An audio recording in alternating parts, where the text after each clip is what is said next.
untuk kalangan pendidik ya, tapi juga untuk para pebisnis juga beliau senantiasa mengisi. Salah satu yang beliau lakukan kemarin ternyata di Bali adalah mengisi untuk para pengurus Ban PT, Prof. 3 hari di Bali pengurus Ban PT. Kemudian juga penasehat tetap di Lotte Group ya, Jepang ya, di Jepang, Lotte Group di Jepang. Dan banyak lagi yang lain-lainnya di negara-negara luar, termasuk Jepang yang kita tahu negara maju, ternyata salah satu trainernya, penasehatnya ternyata orang Indonesia. Sementara kita senantiasa menggunakannya produk Jepang. Nah ini sungguh luar biasa ya. Jadi orang Indonesia ternyata mampu berkancah di dunia ya. Kemudian konsultan pendidikan dan inovasi ya, baik korporasi, Pemda, universitas, sekolah, dan juga visiting profesor di 3 universitas di dunia. Itu profil singkat dari Profesor Johan yang akan mengisi pelatihan kali ini bersama kita di Universitas YPB Majalengka. Selanjutnya mungkin mari kita simak bersama-sama materi-materi yang akan beliau sampaikan. Mudah-mudahan kita bisa bertahan ya dari pagi ini sampai sore insya Allah nanti, supaya kita bisa mendapatkan ilmu secara lengkap dari beliau dan kita bisa mempraktikannya kepada para peserta didik yang kita bina, kita bimbing. Demikian Prof, mungkin selanjutnya kami serahkan sepenuhnya. Oh ya, sebelumnya ini waktu kita sampai pukul 10.30 ya, nanti ada break, coffee break sebentar, kemudian dilanjut di sesi 2 sampai nanti 12.15 untuk istirahat, sholat dan makan. Selanjutnya kami persilahkan kepada Prof. Johan untuk mengisi materi kali ini.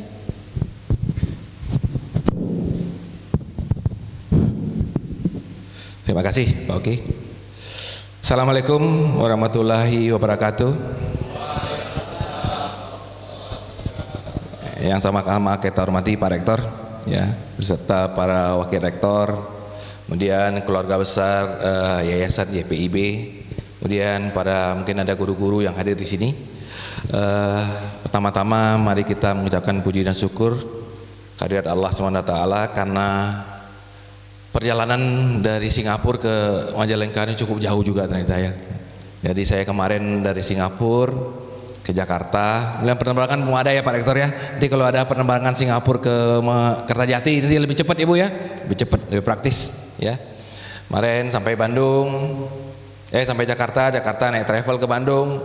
Dari Bandung pagi-pagi jemput oleh Pak Yoga, nama saya Johan Yoga, yang jemput saya Pak Yoga, jadi cocok banget ini ya, kayaknya berjodoh nih sama YPIB ini. Habis itu diberi bocoran lagi sama Pak Yoga, Prof tahu nggak kepanjangannya YPIB?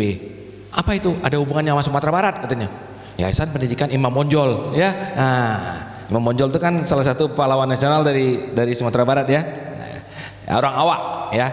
Kemudian saya orang Padang, orang Bukit Tinggi ya, orang Bukit Tinggi, lahir di Bukit Tinggi dulu. Sekolah dari TK sampai SMA di Bukit Tinggi. Kemudian tahun 85 pindah ke Bandung, kuliah di Teknik Kimia ITB ya. Kemudian saya kerja di Amerika dulu 10 tahun. Kerjanya di itu lepas pantai di lapangan minyak ya. Namanya Arco dulu. Kemudian 10 tahun pensiun muda, pindah ke Singapura. Nah, sekarang di Singapura. Saya udah cukup berusia sebenarnya, umur tampang belum terlalu tua ya, agak nipu dikit tampang ya. Nikahnya lama, usia 37 baru nikah, dulu kagak laku dulu ya, ada yang mau ya kan, tiap cewek ditembak nggak laku Pak Rektor ya.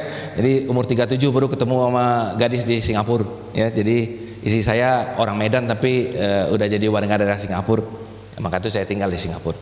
Anak 2 ya, masih kecil-kecil baru masuk kuliah, 1 SMA kelas 2 1 ya. Oke Bapak Ibu semua, itu sedikit perkenalan ya. Jadi saya bisa sampai di YPIB ini karena saya berteman baik sama Prof Yoyon. Saya kenal Prof Yoyon tuh di UNY Jogja ya. Kebetulan saya salah satu orang yang diminta bantu bagaimana mengembangkan UNY khususnya dalam bidang ini kreativitas dan inovasi ini. Seperti kata Pak Rektor tadi, ya, masa depan kita ini ditentukan oleh seberapa bisa kita berkreativitas, ya Pak Rektor ya, seberapa bisa kita berinovasi. Kenapa? Karena dunia kita berubah, dunia kita berubah terus, nggak ada yang nggak berubah. Teknologi berubah, karakter berubah, sikap orang berubah, kebutuhan mahasiswa kita juga berubah, ya Pak Rektor ya. Jadi kalau dosen-dosen tidak berubah, nah susah kita, ya susah kita. Nah, saya beri cerita sedikit ya. Ini ceritanya kurang enak sebenarnya. Jadi saya sekarang ini mulai aktif ngajar di kampus di ITB. Ya. Jadi kita tahun ini mahasiswa baru di ITB itu semuanya ditaruh di Jatinangor. 5.000 orang Pak Rektor. Ya, rame itu Jatinangor.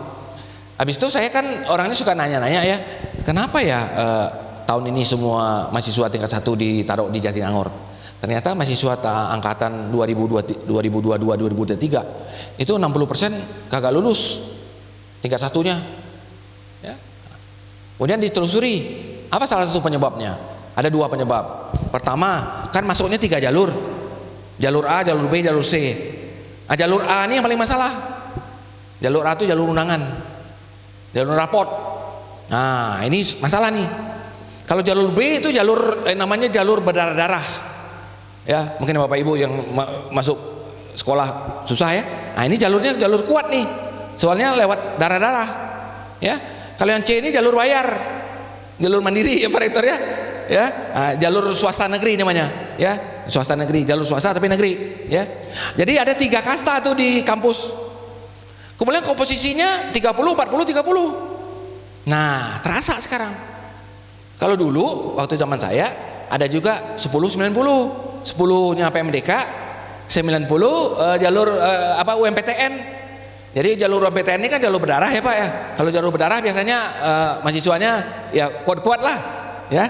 Jalur 10% nggak apa-apa. Sekarang 30 40 30. Kadang-kadang ya kata dosen teman saya yang dosen ya, A sama dengan B tambah C, dikasih B dikasih C aja cari A nggak bisa katanya. Ya, kan udah susah ya.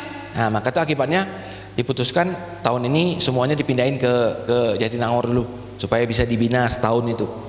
Ya. Oke, Bapak Ibu. Jadi kita dalam dunia pendidikan ya, ini adalah pabrik. Kalau pabriknya rusak, outputnya rusak ya Pak Rektor ya. Lalu pabrik ini siapa yang paling menentukan? Yang menjalankan pabriknya. Yang menjalankan pabriknya siapa? Ya kita inilah. Maka tadi saya ketika baru datang tadi ramah-tamah dengan Pak Rektor, dengan Pak Oki. Pak Rektor mengatakan kami ini Universitas PIB ini ibarat bayi, ya, bayi baru lahir. Saya katakan ada baiknya. Kenapa? Bisa dibentuk dari awal, ya. Kalau bayinya udah keburu gede jadi orang gede, susah dibentuknya, ya. Dia universitas besar, ya kayak ITB itu susah bentuknya. Kenapa? Karakternya udah ada, ya. Jadi kalau kita lihat ya dengan perubahan-perubahan yang terjadi ini, apa yang paling penting? Satu aja kalau menurut saya, budaya belajar. Jadi kita jadi dosen-dosen itu bukan berarti hanya mahasiswa yang belajar. Kita cuma ngajar, itu salah. Ya, justru dua-duanya belajar. Kalau istilah di Singapura itu namanya apa? Upgrading, upskilling. Kalau upskilling artinya apa? Kita belajar ilmu-ilmu baru. Ya, upskill. Kalau upgrading artinya apa? Ilmu-ilmu kita yang sudah ada tuh ditingkatkan. Kan ada perkembangan. Ya, jadi namanya upgrading sama upskilling. Nah, itulah modal kita untuk menghadapi perubahan-perubahan ini. Oke? Mari kita lihat Bapak Ibu. Karena perubahan-perubahan ini berjalan dengan sangat cepat, sehingga muncullah istilah apa namanya? Changing word. Changing word. Jadi mungkin Bapak Ibu kalau yang pernah belajar bahasa Inggris ya, kalau dikasih ing artinya apa? Sudah terjadi dan masih terjadi terus. Betul ya Bu ya? Sudah terjadi dan terjadi terus, maka itu namanya ing. Namanya changing word, berubah terus. Lihat aja sekarang. Bagaimana kita menghadapi mahasiswa kita kalau dengan cara-cara dosen kita yang lama-lama menghadapi kita? Nggak kena ya Bu ya? Nggak kena. Mereka apa? Di jari mereka udah ada senjata. Kalau kita senjata kita dulu buku doang. Ya Pak Rektor ya, buku. Kalau bukunya cuma dosen yang punya, cuma dosennya yang pinter. Ya. Nah, tapi sekarang bisa-bisa mahasiswa itu punya informasi lebih banyak daripada kita. Kenapa? Mereka mungkin lebih lihai menggunakan alat-alat itu daripada kita. Kita mungkin sedikit-sedikit agak gaptek juga. Kalau mereka sambil meremnya masih bisa nyari. Ya. Nah, ini tantangan besar untuk kita sebagai dosen. Maka itu kita harus apa? Upgrading, upskilling. Saya cerita juga sama Pak Rektor ya. Kalau kita di Singapura ya, Sabtu Minggu tuh ya, banyak sekali diisi dengan berbagai seminar-seminar, pelatihan-pelatihan. Dan kita semangat. Kenapa? Kita tahu kalau kita tidak upgrade, tidak upskill, kita akan ketinggalan. Ya, kadang-kadang kalau di Indonesia jujur aja ya, kadang-kadang kalau udah Sabtu Minggu ya, apalagi Minggu, waduh, hari keluarga lah, hari inilah. Padahal itu kan nggak tiap hari, ya, sebulan juga kagak sekali, palingan setahun juga 2-3 kali. Tapi itu susah banget, ya, banyaklah keluarga lah, banyak kondangan lah, banyak acara lah. Ya udahlah, nggak apa-apa. Pokoknya kita bisa mensiasati. Oke, Bapak Ibu semua, sekarang perubahan itu bagaimana kita menghadapinya? Ya, menghadapinya. Kan kalau kita nggak tahu musuhnya, kita nggak bisa hadapi, betul Bapak Ibu? Ya, kita harus tahu musuhnya dulu. Nah, bagaimana musuhnya? Nah, banyak orang membantu kita. Ya, nah, Bapak Ibu pernah mendengar istilah ini? VUCA? Saya yakin kalau dosen pasti tahu. Kalau nggak tahu nanti search internet sedikit, search di handphonenya. Namanya VUCA. Ya, VUCA. Inilah salah satu kata yang paling mewakili kondisi saat ini. Namanya VUCA. VUCA itu terdiri dari 4 kata. Ada yang pernah dengar? Ya, pasti Pak Rektor udah tahu. Ya, VUCA. Ya. Apa arti VUCA teman-teman? Nah, ini ada namanya volatility. Volatility artinya apa? Berubah-ubah terus. Kayak seri handphone kita, hari ini baru, tahun depan baru lagi, tahun depan baru lagi. Kayak laptop kita juga begitu. Ya, artinya apa? Laju perubahannya itu cepat. Ya, rate of change. Ya sorry ya, nanti ada beberapa kata-kata bahasa Inggris, tapi bahasa Inggris biasa lah. Ya, rate of change. Akibatnya apa Bapak Ibu? Yang kedua, ini namanya uncertainty, nggak menentu. Ya, tidak jelas apa yang sedang terjadi. Ya, nggak jelas apa yang terjadi. Akibatnya apa? Kita nggak tahu mau arahnya kemana. Yang ketiga, namanya complexity. Banyak faktor yang dipertimbangkan harus sebelum memutuskan sesuatu. Dan yang keempat, nah ini udah menjadi bahasa Indonesia nih, ambigu. Ambigu itu artinya apa? Nggak jelas apa arti kejadian-kejadian ini. Teman-teman, inilah dunia kita yang kita mau nggak mau harus ada di sana. Namanya dunia VUCA. Ya, dunia VUCA. Siapa yang menghadapi dunia VUCA? Kita dan juga anak-anak kita. Mungkin mereka nanti akan menghadapi lebih gawat lagi, lebih cepat lagi. Sehingga kalau kita lihat dari gambar Bapak Ibu, ya gini. Kalau volatility itu rendah ya, gelombangnya dikit. Tapi kalau tinggi ini cepat.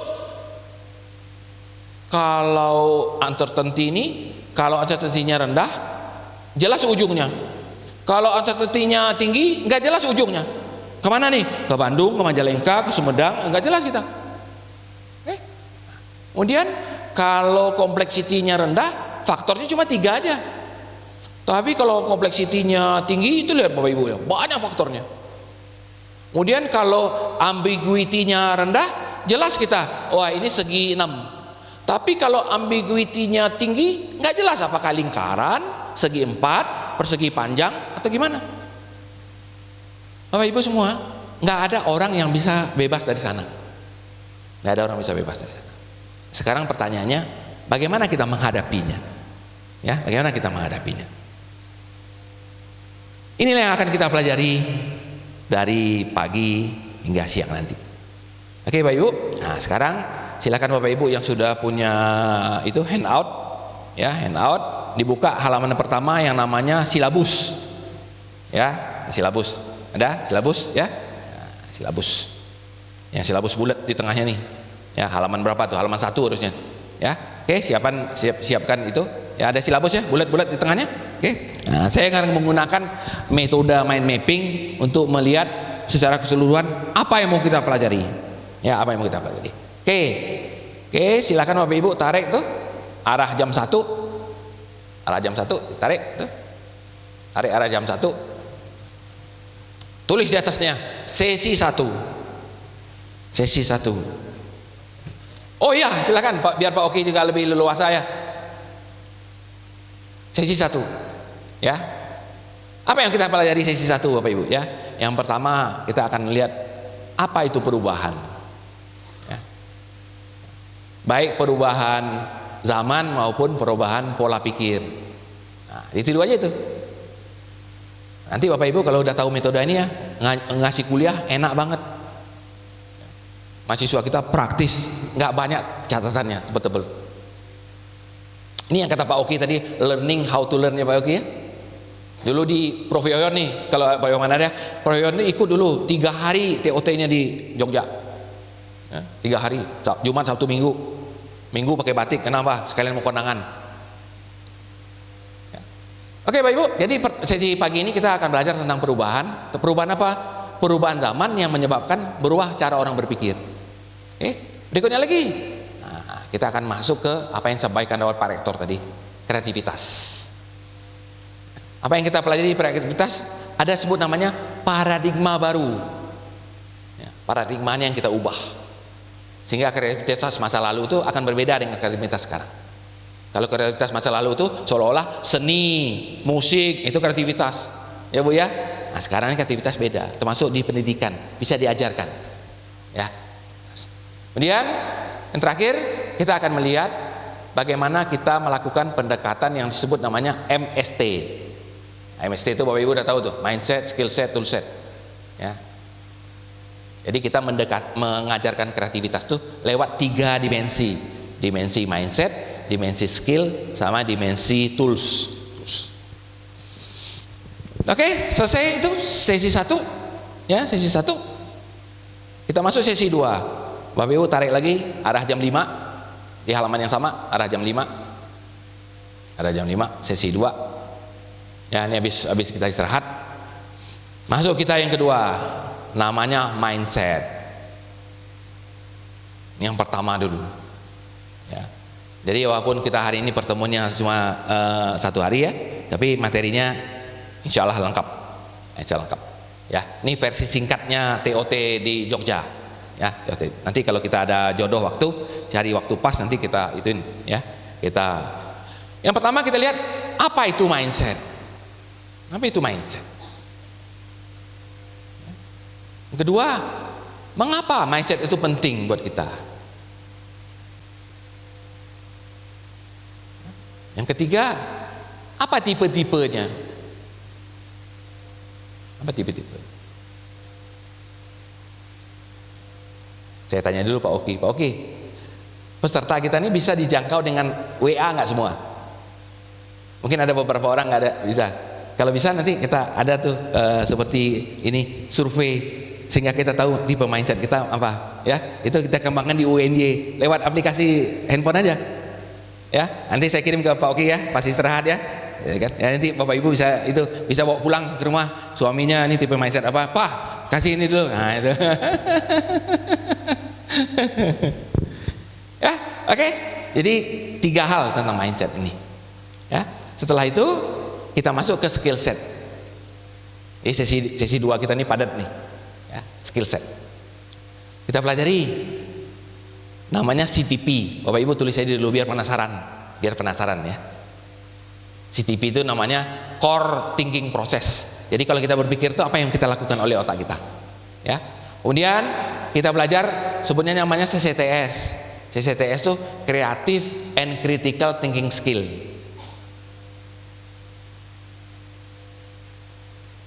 Jadi nanti Bapak Ibu akan lihat ya, apa itu mindset, apa itu skill set.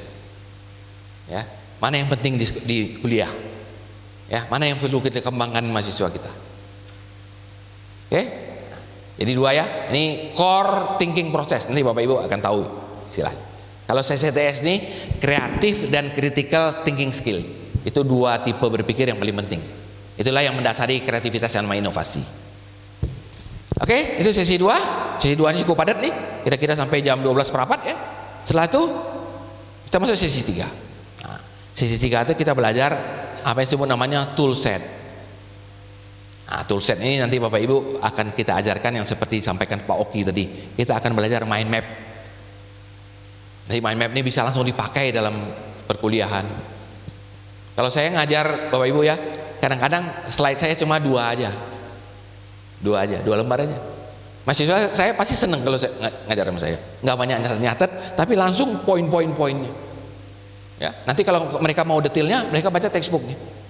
Jadi kita jangan menyuplai PPT ke mereka. Kalau nyuplai PPT nanti kalau mau ujian PPT doang yang dibaca ya Pak ya. Kan mahasiswa kita paling senang dah, Bu, ada PPT-nya nggak? Nah, PPT itu kan poin-poinnya doang. Ya, akibatnya apa? Ilmu mereka tinggal poin-poin aja. Mereka nggak tahu isinya. Nah, kalau pakai mind map nih, kita kasih tahu gambaran besarnya, nanti mereka yang mendalaminya. Maka itu mereka perlu namanya learning how to learn, belajar cara belajar. Jadi Bapak Ibu ya, kalau di luar negeri ya, kita pokoknya materi sambil sharing-sharing kan teman-teman pasti suka ya, karena saya kan mulai tinggal di luar negeri. Perbedaan kita sama mereka itu aja. Kalau kita mungkin hanya memberi materi tok. Kalau mereka selalu memberi materi plus-plus. Plusnya pertama apa? Motivasi. Mereka menceritakan pengalaman-pengalamannya. Sehingga apa? Sehingga anak-anak muda kita tuh bisa melihat, oh iya ya, ternyata dalam kehidupan tuh ada hal-hal yang kadang-kadang di luar sekolah ya Pak ya. Di luar sekolah. Itu yang lebih mahal tuh itu. Kalau di sekolah udah ada di handphone ya Pak ya. Udah ada tinggal semua. Malah lebih lengkap di handphone daripada ilmu yang kita sampaikan. Ya, cuma yang di luar handphone itu yang kadang-kadang nggak ada. Dari mana? Dari pengalaman. Ya, dari kejadian-kejadian. Nah, itulah kadang-kadang unggulnya luar negeri itu aja dari kita. Kalau kita mungkin terfokus kepada textbook, ya textbook. Sehingga ilmu kita ilmu textbook. Ilmu textbook ini kan cepat usang. Kalau keluar revisi baru dari bukunya, udah usang yang lama. Ya, cuma kalau pengalaman berkembang.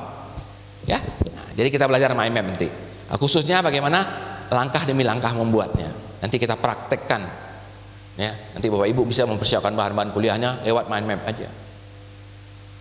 Dulu ketika kita nggak boleh masuk sekolah ya, ketika COVID di Singapura semuanya dosennya menjelaskan dengan mind map aja. Mind map nanti diklik masuk ke www ke internet, sama-sama dikupas sehingga nggak bosanin belajar zoomnya. Kalau tempat kita kan nggak dikasih aja PPT terus kan 5 jam mana kita melototin gitu. Ya kacamata semua tuh. Ya kalau sana nggak. Kasih satu, klik satu, sama-sama cari di internet, ya kan? Jadi menarik jadinya, ya. Dapat artikel, sama-sama dikupas. Jadi nggak ada yang bosan. Kalau kita kan nggak PPT aja dari pagi sampai sore kan? Ya tampang kita lama-lama juga PPT tampang kita, ya tampang PPT. Oke. Nah setelah itu Bapak Ibu ya, nah, kita praktekkan apa gunanya mindset, skill set itu. Gunanya itu untuk berinovasi. Seperti kata Pak Rektor tadi, ya, kalau nggak ada inovasi kita nggak bisa maju, kita nggak bisa berkembang. Kenapa? Inovasilah satu-satunya senjata kita. Nggak ada senjata lain. Berinovasi. Nah, di inovasi ini nanti kita lihat apa syarat-syarat inovasi. Sebenarnya namanya HBT. Ya, dibutuhkan orang, ya kan? Secara ekonomi menarik, secara teknologi ada. Ya. Jadi nggak ada orang yang melakukan inovasi yang merugikan. Ya, tahu-tahu misalnya sekarang belajarnya sebagian lewat online, hybrid ya. Nah itu harus menguntungkan sekolah, institusi, menguntungkan juga mahasiswa. Kayak saya sekarang, saya kebetulan jadi profesor tamu di beberapa negara. Masuk sekarang di Jepang, di Osaka. Ya, saya nggak selalu ke Osaka. Kalau saya kebetulan membimbing banyak mahasiswa S3. Kalau bab 1, bab 2, bab 1 kan pengantar, pendahuluan, bab 2 kan tinjau pustaka. Buat apa kita ketemu dia? Ketemu aja lewat Zoom. Ya, ditampilkan di Zoom, saya tinggal coret-coret aja, udah nanti perbaiki. Enggak perlu